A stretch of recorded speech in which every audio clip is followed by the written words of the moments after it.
మిత్రులారా, మీ అందరికీ తెలుసు కదా, ఈ నెల 22న జమ్మూ అండ్ కాశ్మీర్లోని పెహల్గాం పర్యాటక కేంద్రంలో పర్యాటకులపై విచక్షణారహితంగా కాల్పులు జరిపి మారణహోమాన్ని సృష్టించిన టెర్రరిస్టుల దుశ్చర్యలకు నిరసనగా Andhra Pradesh PRTU teachers union Anakapalli జిల్లా అధ్యక్షులు, ఉమ్మడి విశాఖ జిల్లా కన్వీనర్, రాష్ట్ర ఆడిట్ కమిటీ చైర్మన్ శ్రీ డీజీనాథ్ ఆధ్వర్యంలో నర్సీపట్నం పట్టణంలోని పలు కూడల్లో మానవహారం అన్నది నిర్వహించడం జరిగింది. అలాగే పట్టణంలో పురవీధుల్లో భారీగా కొవ్వొత్తుల ర్యాలీని నిర్వహించడం జరిగింది. ఈ కార్యక్రమంలో వివిధ మండలాల నుంచి అనకాపల్లి, విశాఖపట్నం, అలాగే నర్సీపట్నం, ముఖ్యంగా నర్సీపట్నం డివిజన్ల నుంచి పీఆర్టీ నాయకులు, కార్యకర్తలు అందరూ కూడా ఈ కార్యక్రమానికి హాజరవడం జరిగింది. గోపీనాథ్ గారి ఆధ్వర్యంలో భారీగా ఈ కార్యక్రమం విజయవంతంగా నర్సీపట్నం పురవీధుల్లో చాలా టైం అంటే భారీ స్థాయిలో ఈ కార్యక్రమం నిర్వహించడం జరిగింది. ఈ కార్యక్రమానికి పీఆర్టీయూ నాయకులు, అలాగే ఉత్తరాంధ్ర ఉపాధ్యాయ నియోజకవర్గం ఎమ్మెల్సీ గారు గౌరవనీయులు డాక్టర్ గాదే శ్రీనివాసరెడ్డి గారు హాజరయ్యారు. అతను మాట్లాడుతూ భారతదేశంలో శాంతి, అలాగే సామరస్యం, మత సామరస్యం అనేది ఎక్కువగా ప్రతీకగా ఉంటుంది. భారతదేశం ప్రపంచానికి ఆదర్శంగా ఉంటుంది, మత సామరస్యానికి ఆదర్శంగా ఉంటుంది.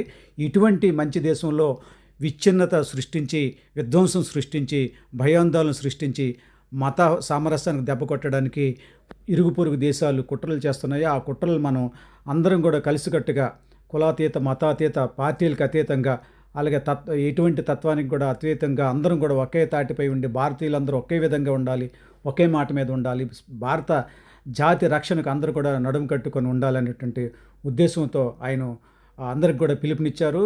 డాక్టర్ శ్రీనివాసరెడ్డి గారి పిలుపుని అందరూ కూడా పాటించాలని ఉపాధ్యాయులందరూ కూడా ఏకగ్రీవంగా ముక్త కంఠంతో ఇక్కడ నినాదాలు అనేది ఇవ్వడం జరిగింది. ఈ కార్యక్రమం ఆద్యంతం కూడా ఎంతో అంటే పుర ప్రజలకు స్ఫూర్తినిచ్చింది. అంటే నర్సీపట్నం ప్రజలందరూ కూడా స్ఫూర్తినిచ్చింది.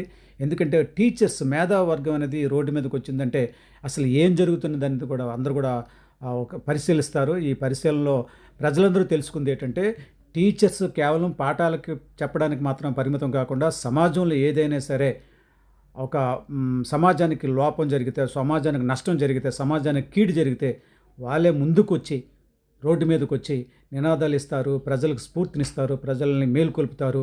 అలాగే దేశ సమగ్రతకు, దేశ భద్రతకు వాళ్ళందరూ కూడా కట్టుబడి ఉంటారనేటువంటి ఒక ఇక్కడ మనం ఒక నిరూపణ మాత్రం, ఒక ఉదాహరణ మాత్రం ఇవ్వడం అనేది జరిగింది. ఇక్కడ ఇదంతా కూడా చూస్తుంటే చాలామంది స్వచ్ఛందంగా, ఇక్కడ మనం ఎవరిని కూడా బలవంతంగా పిలిచింది కాదు, కానీ అందరూ కూడా స్వచ్ఛందంగా వచ్చారు. ఈ సందర్భంగా గోపీనాథ్ గారికి మనం అందరం కూడా కృతజ్ఞతలు తెలియజేసుకోవాలి. అలాగే చాలామంది ఇక్కడ మండల బాధ్యులు, నర్సీపట్నం మండల బాధ్యులు, గొలుగొండ, మాకవారిపాలెం, కోటవరట్ల, ఎసరాయివరం, అలాగే చాలా మండలాలు ఉన్నాయి ఈ డివిజన్లో. అలాగే రోలుగుంట, ఈ డివిజన్లో వచ్చిన వాళ్ళందరూ కూడా పేరు పేరున కృతజ్ఞతలు తెలియజేసుకుంటూ ఇటువంటి స్ఫూర్తిని మనం ముందు స్ఫూర్తిని కొనసాగించాలని జై పీఆర్టీయూ, జై జై పీఆర్టీయూ.